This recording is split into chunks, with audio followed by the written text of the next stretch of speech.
दोस्तों same price में अगर आपको एक i5 की प्रोसेसर मिलेगी और एक i7 की प्रोसेसर मिलेगी तो कौन सी प्रोसेसर वाली लैपटॉप आप लोगे? ऑब्वियसली i7 की प्रोसेसर वाली लैपटॉप। बट सेम प्राइस में अगर आपको 13th जनरेशन की i5 की प्रोसेसर मिले या फिर 12th जनरेशन की i7 की प्रोसेसर मिले, देन आप कौन सी प्रोसेसर वाली लैपटॉप लोगे? सोच रहे हो ना? सोचो मत, आप सिर्फ सुनो, समझो एंड देन डिसाइड करो। सोचने वाली काम मैं करूंगी। आज दो लैपटॉप के बारे में बात करेंगे, HP Pavilion 15 EG3079TU versus HP 15 FQ5190TU। दोनों HP के लैपटॉप है, दोनों न्यूली लॉन्च लैपटॉप है, दोनों आपको अप्रॉक्स सेम प्राइस में मिल जाएगी, दैट इज 70,000 71,000 की रेंज में आपको दोनों लैपटॉप मिल जाएगी। बट दोनों में क्या सिमिलैरिटीज है, क्या डिफरेंसेस है एंड दोनों में से कौन सी लैपटॉप हमें परचेज करनी चाहिए, उसके लिए आपको वीडियो में एंड तक बने रहना पड़ेगा। स्टार्ट करते हैं HP Pavilion 15 EG3079TU से। EG3079TU में आपको i5 1340P की प्रोसेसर मिलेगी। 13 स्टार्टिंग का 13 लो मतलब 13th जनरेशन की प्रोसेसर, वेयरएज FQ5190TU में आपको i7 की 1255U की प्रोसेसर मिलेगी। 12 मतलब 12th जनरेशन की प्रोसेसर मिलेगी। ऑब्वियसली एक पवेलियन सीरीज है और एक पवेलियन सीरीज नहीं है, तो पवेलियन सीरीज बेटर होता है, बट सिर्फ पवेलियन सीरीज देख के हम लोग डिसाइड नहीं कर सकते हैं। बहुत सारे पैरामीटर्स होते हैं जिसको हमें कंसिडर करना पड़ता है वाइल परचेजिंग अ लैपटॉप। तो दोनों के प्रोसेसर में पहले डिफरेंस देखते हैं, उसके बाद आगे हम लोग बाकी चीजें देखेंगे। पहली चीज जो आप लोगों को पता है, i5 की प्रोसेसर 13th जनरेशन की प्रोसेसर, i7 की प्रोसेसर 12th जनरेशन की प्रोसेसर है। i5 की प्रोसेसर रैप्टर लेक U की आर्किटेक्चर पे बेस्ड है, वेयरएज i7 की प्रोसेसर एल्डर लेक U की आर्किटेक्चर पे बेस्ड है। हालांकि आपको ये सब टर्म समझ में नहीं आएगा, आपकी कुछ काम की भी नहीं है, आपको बस जानना है कि i7 की प्रोसेसर लूं या i5 की प्रोसेसर लूं। i5 की प्रोसेसर में 12 कोर 16 थ्रेड्स रहेगी, i7 की प्रोसेसर में 10 कोर्स 12 थ्रेड्स ही रहेगी। अभी i7 की प्रोसेसर 10 कोर्स 12 थ्रेड्स क्यों है? क्योंकि ये एक जनरेशन पीछे की प्रोसेसर है, दैट इज 12th जनरेशन की प्रोसेसर है। i5 की प्रोसेसर में 4 कोर परफॉर्मेंस कोर रहेगा जो हाइपर थ्रेड करेगा 8 थ्रेड्स में, एंड 8 कोर्स एफिशिएंट कोर रहेगा जो सिंगल थ्रेड पे काम करेगा, that is 8 core will remain as 8 threads. Base clock speed 1.9 gigahertz की रहेगी and maximum 3.4 gigahertz. And i7 की प्रोसेसर में 10 कोर्स 12 थ्रेड्स तो मैं बता देती, जिसमें से 2 कोर्स परफॉर्मेंस कोर रहेगा एंड 8 कोर्स एफिशिएंट कोर रहेगा। परफॉर्मेंस कोर हाइपर थ्रेड करेगा। बेस क्लॉक स्पीड इसकी कम रहेगी, i5 की प्रोसेसर की कितनी थी 1.9 गीगाहर्ट्ज, इसमें 1.2 गीगाहर्ट्ज की रहेगी एंड मैक्सिमम 4.7 गीगाहर्ट्ज की। दोनों इंटेल आइरिस एक्सी की इंटीग्रेटेड ग्राफिक कार्ड सपोर्ट करेगी। GPU frequency base frequency i5 की 0.4 गीगाहर्ट्ज की रहेगी, i7 की 0.35 गीगाहर्ट्ज की, एंड मैक्सिमम फ्रीक्वेंसी जिसे हम टर्बो फ्रीक्वेंसी भी बोलते हैं वो 1.45 गीगाहर्ट्ज की रहेगी, किसकी? i5 की, एंड 1.25 गीगाहर्ट्ज की रहेगी i7 की। ठीक है, 10 नैनोमीटर की टेक्नोलॉजी पे दोनों प्रोसेसर बेस्ड है। गीकबेंच स्कोर सिंगल कोर में i5 की 1671 निकल के आती है एंड i7 में 1603, तो आगे कौन है?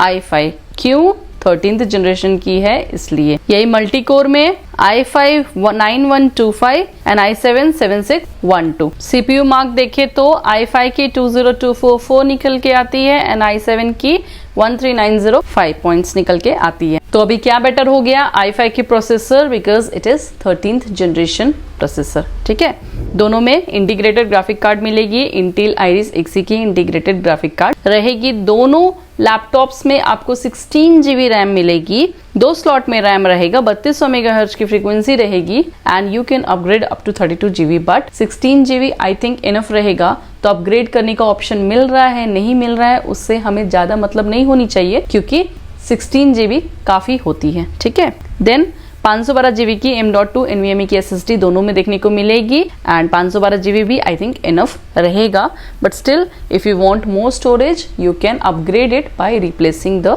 SSD। ओके, नाउ EG3079TU में you will get 15.6 inch display, IPS anti-glare display रहेगी with 250 nits brightness, 45% color gamut and 5190TU में 15.6 इंच की डिस्प्ले रहेगी, बट IPS टेक्नोलॉजी की डिस्प्ले नहीं रहेगी, but then you will get anti-glare coating in this laptop and 2050 nits की brightness रहेगी, 45% colour gamete रहेगी। तो ऑब्वियसली EG3079TU अभी तक तो आगे चल रही है, एक तो प्रोसेसर में, सेकेंड डिस्प्ले में। तो प्राइमरी फैक्टर्स जो हमारा रहता है, प्राइमरी फीचर्स, उसमें हमारी HP पवेलियन EG3079TU आगे है, बट हमें सेकेंडरी फीचर्स को इग्नोर नहीं करना चाहिए। तो हम लोग देखते हैं सेकेंडरी फीचर्स में कौन सी मॉडल आगे होती है। कलर दोनों का सेम रहेगा, नेचुरल सिल्वर कलर का लैपटॉप रहेगा and weight will be same 1.69 1.7 के अप्रॉक्स इसकी वेट देखने को मिलेगी।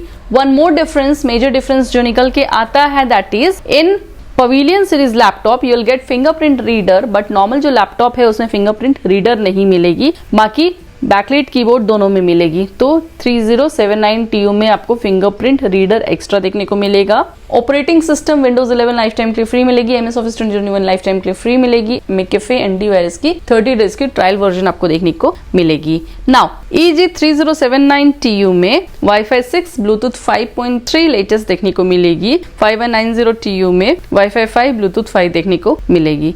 दोनों में 3 सेल 41 वॉट आवर की बैटरी देखने को मिलेगी, दोनों में 65 वॉट की पावर अडेप्टर देखने को मिलेगी, दोनों में HP fast charge technology support करेगा, जिससे लैपटॉप को आप 45 मिनट्स के लिए चार्ज करेंगे एंड आपका लैपटॉप अप्रॉक्स 50% के लिए चार्ज हो जाएगा। दोनों में 720 पिक्सल की HD वेब कैम रहेगी। दोनों की बिल्ड क्वालिटी की बात करूं, 5 बिल्ड क्वालिटी रहेगी एंड दोनों लाइट वेट लैपटॉप ही रहेगी, बट पवेलियन तो पवेलियन है। यही पवेलियन सीरीज में अगर आपको 12th जनरेशन की प्रोसेसर मिलती एंड नॉर्मल लैपटॉप में 13th जनरेशन की प्रोसेसर मिलती, देन हम लोग थोड़ा सोच सकते हैं। बट ये जो 590TU है, अगर सेम प्राइस में आपको मिल रही है पवेलियन की प्राइस में, दैट इज EG3079TU के ही प्राइस में आपको मिल रही है, तो आप एकदम इग्नोर करो, 5190TU की तरफ देखना भी नहीं है। ठीक है, सेम प्राइस में मिल रही थी इसलिए मुझे लगा कंफ्यूजन हो जाए, या फिर 1000 कम में भी मिल रहा है तो भी मैं सजेस्ट करूंगी आपको कि HP पवेलियन 15 EG3079TU ही लो, क्योंकि इसमें आपको बेटर परफॉर्मेंस देखने को मिलेगा, लेटेस्ट कनेक्टिविटी रहेगी, फिंगरप्रिंट रीडर रहेगा, जो कि आपके लिए 1000 नॉमिनल है।